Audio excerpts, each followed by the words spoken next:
வாழ்க்கை என்பது சிரிப்பும் சோகமும் கலந்து வரும் ஓரிசை. அதை ஏற்றுக்கொள்வதே நிஜ அறிவு.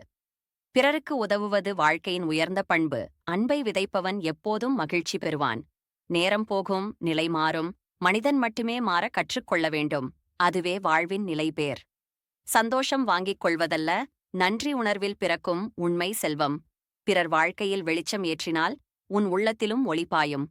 நேரம் யாருக்கும் காத்திருக்காது. அதை பயன்படுத்தினால்தான் வாழ்க்கை மலரும். வெற்றியடைய வேண்டுமெனில் தோல்வியை நண்பனாக்கிக் கொள்ள வேண்டும். வாழ்க்கை சோதனை அல்ல, ஒவ்வொரு நாளும் ஓர் அனுபவப் பாடம். கஷ்டம் வந்தால் ஓடாதே, அதை எதிர்கொண்டால் நீ வலுவாகுவாய். அன்பு கொடுத்தால் குறையாது, பகிர்ந்தால் பெருகும். மனிதன் உயரம் கல்வியால் அல்ல, அவனது பணிவால் அளவிடப்படும். வாழ்க்கை சக்கரம் சுழன்று கொண்டே இருக்கும், அதை சிரிப்புடன் சுமக்க கற்றுக்கொள். காலம் கற்றுக் கொடுக்கும் பாடங்கள் எந்த புத்தகத்திலும் காண முடியாது.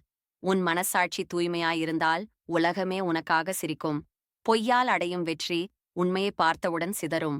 வாழ்க்கை என்பது ஓர் கண்ணாடி, நீ சிரித்தால் அது சிரிக்கும். சிறு நன்மை கூட பெரிய பலன் தரும், அதைச் செய்யாமல் விடாதே. கடவுள் தரும் சோதனை நம்மை பலமாக்குவதற்கே. பெருமை தேடும் மனம் அமைதியைக் காணாது. பணிவுதான் சுகத்தைத் தரும். வாழ்க்கையில் தோல்வி வந்தாலும் அது வெற்றிக்கான படிக்கட்டு. பொறுமைதான் எல்லா கதவுகளுக்கும் திறவுகோல். அதை இழந்தால் நிம்மதி போகும். நேரம் போன பின் வராது, அதை வீணாக்காதே. மகிழ்ச்சி வெளியில் இல்லை, உன் உள்ளத்தில்தான் மறைந்து கிடக்கும். உண்மையான நண்பன் கஷ்டத்தில்தான் தெரியும். வாழ்க்கை குறுகியது, ஆகையால் நல்லதை மட்டும் செய். பிறரை குறை கூறுவது எளிது, அவர்களை புரிந்து கொள்வதே சிரமம். வெறுப்பு எரியும் தீ, அன்பு தரும் தென்றல் காற்று. நன்றி உணர்ந்த மனம் எப்போதும் செல்வமுடையது. வாழ்க்கையை சுலபமாக நினைத்தால் அது உண்மையில் சுலபமாகும். மன்னிப்புதான் மனிதனின் மிகப்பெரிய பலம், அதை தவிர்க்காதே. கனவு காண்பவன்தான் நிஜத்தை மாற்றுவான்.